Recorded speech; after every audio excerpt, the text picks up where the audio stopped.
বিষ্ণুপ্ৰসাদ ৰাভাৰ সেই বিপ্লৱী সত্তা অসমীয়া জাতিয়ে জীয়াই ৰাখিব পাৰিবনে? নমস্কাৰ, মই দেৱৰ্থী গৌতম। আজি আমি আপোনালোকৰ সৈতে আলোকপাত অথবা বিশ্লেষণ কৰিবলৈ আগবঢ়া বিষয়টো হৈছে বিষ্ণু ৰাভা। আজি 20 জুন ৰাভা দিৱস। বিষ্ণুপ্ৰসাদ ৰাভাদেৱক শ্ৰদ্ধাঞ্জলি জনাই আজি আমাৰ এই ভিডিঅ'টো আমি আৰম্ভ কৰিবলৈ আগবাঢ়িছোঁ। বিষ্ণুপ্ৰসাদ ৰাভা নামটো কেৱল এগৰাকী ব্যক্তিৰ নাম নহয়। বিষ্ণুপ্ৰসাদ ৰাভা নামটো হৈছে এটা সত্তাৰ নাম, এটা অসমীয়া জাতিৰ আৱেগ বিজড়িত বৃহৎ অনুষ্ঠানৰ নাম। অসমীয়া জাতিৰ মাজত বিষ্ণুপ্ৰসাদ ৰাভা এগৰাকী বিপ্লৱী শিল্পী আছিল বুলি এক বিশেষ পৰিচয় আছে। 1909 চনৰ সেই সময়ৰ অবিভক্ত ভাৰতৰ ঢাকাত জন্মগ্ৰহণ কৰিছিল অসমীয়া আইৰ সুযোগ্য সন্তান বিষ্ণুপ্ৰসাদ ৰাভাই। জন্মৰ পিছৰে পৰাই কিন্তু বিষ্ণুপ্ৰসাদ ৰাভাই তেওঁৰ যি জীৱন, সেই জীৱন বিভিন্ন সমস্যাৰ মাজেদি অতিবাহিত কৰিবলৈ বাধ্য হৈ পৰিছিল। অবিভক্ত ভাৰতৰ ঢাকাত বিষ্ণুপ্ৰসাদ ৰাভাৰ যদিও জন্ম হৈছিল, তথাপিও কিন্তু তেখেতে বিভিন্ন কাৰণবশতঃ তেজপুৰত আহি থিতাপি লৈছিল। জীৱনত যিমান সমস্যাই আগুৰি ধৰিলেও বিষ্ণুপ্ৰসাদ ৰাভাই কিন্তু নিজৰ যি শিক্ষাগত জীৱন আছিল, সেই শিক্ষাগত জীৱন খুব সুন্দৰকৈ আগবঢ়াই লৈ গৈছিল। স্কুলীয়া শিক্ষা শেষ কৰাৰ পিছত বিষ্ণুপ্ৰসাদ ৰাভাই তেখেতৰ কলেজীয়া শিক্ষা আহৰণ কৰিবলৈ ভালেকেইখন কলেজ সলনি কৰিবলৈ বাধ্য হৈছিল। যদি কোনোবা সময়ত কোনোবা এখন কলেজত নিজ দেশ আৰু নিজ মাতৃভূমিৰ স্বাধীনতাৰ বাবে চলি থকা আন্দোলনত জড়িত থকাৰ অপৰাধত তেখেতক কলেজৰ পৰা বহিষ্কৃত কৰিছিল, আন কোনো কলেজত আকৌ স্বাধীনতা আন্দোলনত জড়িত থকাৰ অপৰাধত পুলিচে কৰা অত্যাচাৰ সহিব নোৱাৰি সেই কলেজৰ পৰা তেওঁ ওলাই আহিবলৈ বাধ্য হৈছিল। অৱশেষত এটা সময় আহিছিল, যিটো সময়ত বিষ্ণুপ্ৰসাদ ৰাভাদেৱে পুলিচৰ অত্যাচাৰ সহ্য কৰিব নোৱাৰি নিজৰ যি কলেজীয়া শিক্ষা সেয়া আধাতে সাং কৰি ঘৰলৈ উভতি আহিবলৈ বাধ্য হৈছিল। বিষ্ণুপ্ৰসাদ ৰাভাদেৱৰ যি দাম্পত্য জীৱন আছিল, সেই দাম্পত্য জীৱনো কিন্তু যথেষ্ট সুখকৰ নাছিল। বিবাহপাশত আবদ্ধ হোৱাৰ মাত্ৰ 28 দিনৰ পিছতেই পত্নীৰ মৃত্যুৱে বিষ্ণুপ্ৰসাদ ৰাভাক যথেষ্ট আৱেগিক কৰি তুলিছিল। পত্নীৰ মৃত্যুৰ পিছত আৱেগবিহ্বল হৈ বিষ্ণুপ্ৰসাদ ৰাভাই ৰচনা কৰিছিল এটা গীত, যিটো গীতৰ কলি আছিল, পৰজনমৰ শুভ লগনত যদিহে হয় আমাৰ দেখা, পুৰাবানে প্ৰিয়ে এই জনমৰ মোৰ হিয়াৰ অপূৰ্ণ আশা। বৰ্তমান সময়তো কিন্তু বিষ্ণুপ্ৰসাদ ৰাভাদেৱে ৰচনা কৰা এই গীতটো সাধাৰণ লোকৰ মাজত যথেষ্ট জনপ্ৰিয়। নিজৰ জীৱনক এক নতুন গতি প্ৰদান কৰাৰ উদ্দেশ্য আগত ৰাখিয়েই বিষ্ণুপ্ৰসাদ ৰাভাদেৱে দ্বিতীয় বিবাহ কৰাৰ বাবে সিদ্ধান্ত গ্ৰহণ কৰে। বিষ্ণুপ্ৰসাদ ৰাভাদেৱৰ যি সুখ শান্তি সেয়া হয়তো বিধাতাই মানি ল'ব পৰা নাছিল। বিধাতাই হয়তো তেখেতৰ ভাগ্যত অন্য কিবাহে দেখিছিল। বিয়াৰ প্ৰায় 12 বছৰ পিছত তেখেতৰ যি দ্বিতীয় পত্নী আছিল, সেই দ্বিতীয় পত্নীও এক দুৰাৰোগ্য ৰোগত আক্ৰান্ত হৈ তেখেতৰ ওচৰৰ পৰা আঁতৰি যায়। তেখেতেও ইহলীলা সম্বৰণ কৰে। জীৱনৰ উত্থান পতনৰ যি ধুমুহা, সেই ধুমুহায়ো কিন্তু বিষ্ণুপ্ৰসাদ ৰাভাদেৱৰ যি কৰ্মজীৱন, সেই কৰ্মজীৱনত কোনো ধৰণে প্ৰভাৱ বিস্তাৰ কৰিব পৰা নাছিল। বিষ্ণুপ্ৰসাদ ৰাভাদেৱে নিজৰ জীৱনক এক স্থিৰতা প্ৰদান কৰাৰ উদ্দেশ্য আগত ৰাখিয়েই তেখেতে তৃতীয়বাৰৰ বাবে বিবাহপাশত আবদ্ধ হোৱাৰ সিদ্ধান্ত গ্ৰহণ কৰে। আমি যদি বিষ্ণুপ্ৰসাদ ৰাভাদেৱৰ যি ব্যক্তিগত জীৱন, সেই জীৱনৰ বিষয়ে পুংখানুপুংখভাৱে বিশ্লেষণ কৰিবলৈ যাওঁ, তেনেহলে সেই বিশ্লেষণ যথেষ্ট দীঘলীয়া হৈ পৰিব। গতিকে আমি আজি সংক্ষেপতে তেখেতৰ জীৱনৰ ব্যক্তিগত জীৱন, কৰ্মজীৱন, সাংস্কৃতিক জীৱন সকলো দিশ সামৰি এক সংক্ষেপে কিছু বিশ্লেষণ কৰিবলৈ চেষ্টা কৰিম। নিজৰ জীৱনৰ বাস্তৱ পৰিস্থিতিৰ পৰা লাভ কৰা অভিজ্ঞতাই বিষ্ণুপ্ৰসাদ ৰাভাদেৱক এগৰাকী শক্তিশালী ব্যক্তিত্বৰ লোক হিচাপে গঢ়ি তোলাত যথেষ্ট অৰিহণা যোগাইছিল।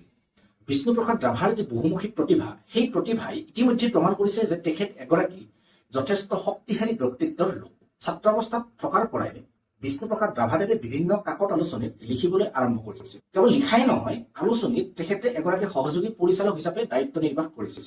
সংগীত আৰু শ্ৰী শ্ৰী শংকৰদেৱৰ গায়ন নামৰ যিটো প্ৰবন্ধ বিষ্ণুপ্ৰসাদ ৰাভাদেৱে লিখি উলিয়াইছিল, সেই প্ৰবন্ধটো প্ৰকাশ হোৱাৰ পিছতেই কিন্তু অসমৰ সমগ্ৰ বৌদ্ধিক মহলতে এক চিন্তাৰ খোৰাক জগাবলৈ সক্ষম হৈছিল।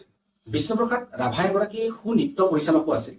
জ্যোতিপ্ৰসাদ আগৰৱালাৰ জয়মতী কথাছবিখনত নৃত্য পৰিচালনাৰ যি দায়িত্ব, সেই দায়িত্ব বিষ্ণুপ্ৰসাদ ৰাভাদেৱে খুব সুন্দৰকৈ পালন কৰিছিল।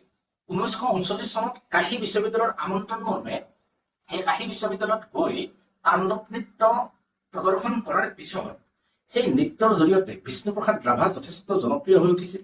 সেই নৃত্য প্ৰত্যক্ষ কৰাৰ পিছত ডক্টৰ সৰ্বপল্লী ৰাধাকৃষ্ণনে বিষ্ণু ৰাভাদেৱক কলাগুৰু উপাধি প্ৰদান কৰিছিল। বিষ্ণুপ্ৰসাদ ৰাভা এগৰাকী কমিউনিষ্ট আদৰ্শত বিশ্বাসী ব্যক্তি আছিল। কমিউনিষ্ট আদৰ্শৰ প্ৰতি অনুপ্ৰাণিত হোৱাৰ বাবেই বিষ্ণুপ্ৰসাদ ৰাভাদেৱে কাৰাবাস পৰ্যন্ত খাটিবলৈ বাধ্য হৈছিল।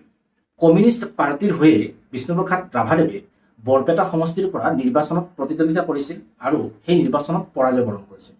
কিন্তু পৰাজয় বৰণ কৰাৰ পিছতো বিষ্ণুপ্ৰসাদ ৰাভাদেৱে তেওঁ কোনো কাৰণতে বিচলিত হোৱা নাছিল। পৰৱৰ্তী সময়ত অৰ্থাৎ 1968 চনত বৰপেটাৰ পৰা নিৰ্বাচন খেলাৰ পৰিৱৰ্তে তেজপুৰৰ পৰা তেখেতে এগৰাকী নিৰ্দলীয় প্ৰাৰ্থী হিচাপে প্ৰতিদ্বন্দ্বিতা আগবঢ়ায় আৰু বিজয়ী হ'বলৈ সক্ষম হয়। বিধায়ক হোৱাৰ পিছত তেখেতে 1969 চনত অনুষ্ঠিত হোৱা লোকসভা নিৰ্বাচনত কোকৰাঝাৰ সমষ্টিৰ পৰা প্ৰতিদ্বন্দ্বিতা আগবঢ়ায়। কিন্তু লোকসভা নিৰ্বাচনৰ এই প্ৰতিদ্বন্দ্বিতা তেখেতে পৰাজয় বৰণ কৰিবলৈ বাধ্য হয়। সক্ৰিয় ৰাজনীতিত বিভিন্ন প্ৰত্যাহ্বানৰ মাজতো দৃঢ়তাৰে নিজৰ স্থিতিত অটল হৈ থকা বিষ্ণুপ্ৰসাদ ৰাভাদেৱে আমাক এটা কথাৰ প্ৰমাণ স্পষ্টভাৱে প্ৰদান কৰিছে যে আমাৰ জীৱনত যিমানেই ঘাত প্ৰতিঘাত আহিলেও আমি সদায় সেই ঘাত প্ৰতিঘাতসমূহক অতি দৃঢ়তাৰে মুখামুখি হ'ব লাগে। যদি আমি দৃঢ়তাৰে সেই ঘাত প্ৰতিঘাতসমূহৰ মুখামুখি হওঁ তেনেহ'লে এটা কথা স্পষ্ট যে অকণমান দেৰি হ'লেও আমি কিন্তু সফলতাৰ মুখ দেখিবলৈ সক্ষম হ'ম। অসমৰ এইগৰাকী সুযোগ্য সন্তানে 1969 চনৰ 20 জুন তাৰিখে পাকস্থলীৰ দুৰাৰোগ্য কৰ্কট ৰোগত আক্ৰান্ত হৈ শেষ নিশ্বাস ত্যাগ কৰে। যেতিয়া বিষ্ণুপ্ৰসাদ ৰাভাদেৱে কৰ্কট ৰোগৰ সৈতে যুঁজি পেলাই চিকিৎসাধীন অৱস্থাত আছিল, সেই সময়ত কমিউনিষ্ট পাৰ্টি অসম প্ৰদেশৰ ৰূপালী জয়ন্তী অনুষ্ঠিত হৈছিল আৰু সেই ৰূপালী জয়ন্তীৰ অনুষ্ঠানত বিষ্ণুপ্ৰসাদ ৰাভাদেৱে উপস্থিত থাকিব পৰা নাছিল। তেখেতে এখন চিঠিৰ জৰিয়তে তেখেতৰ নিজৰ যি মনৰ অনুভৱ সেই মনৰ অনুভৱ প্ৰকাশ কৰিছিল।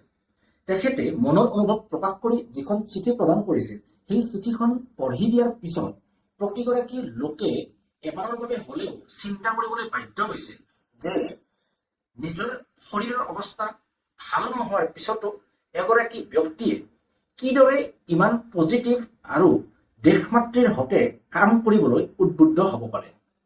তেখেতে চিঠিখনত লিখা কথাসমূহে এটা কথা স্পষ্টভাৱে প্ৰতীয়মান কৰিছিল যে তেখেতে আকৌ এবাৰ সুস্থ হৈ উভতি আহি দেশমাতৃৰ হকে কাম কৰিব বিচাৰে। বিষ্ণুপ্ৰসাদ ৰাভাদেৱে অসমীয়া জাতিটোৰ লগতে সমগ্ৰ দেশৰ বাবে যি অৱদান আগবঢ়ালে তেওঁৰ সেই অৱদানৰ স্বীকৃতি স্বৰূপে ভাৰত চৰকাৰে তেখেতৰ জন্ম শতবাৰ্ষিকীত এটা ডাক টিকট উন্মোচন কৰিছিল। বিষ্ণুপ্ৰসাদ ৰাভাদেৱৰ মৃত্যু হোৱা 20 জুন তাৰিখটো সমগ্ৰ অসমতে ৰাভা দিৱস হিচাপে পালন কৰা হয়। বিষ্ণুপ্ৰসাদ ৰাভাৰ প্ৰতি সন্মান জনাই অসমৰ সাংস্কৃতিক জগতখনলৈ আগবঢ়োৱা বিশেষ অৱদানৰ বাবে ৰাজ্য চৰকাৰখনে প্ৰতি বছৰে বিষ্ণুপ্ৰসাদ ৰাভা বঁটা আগবঢ়াই আহিছে।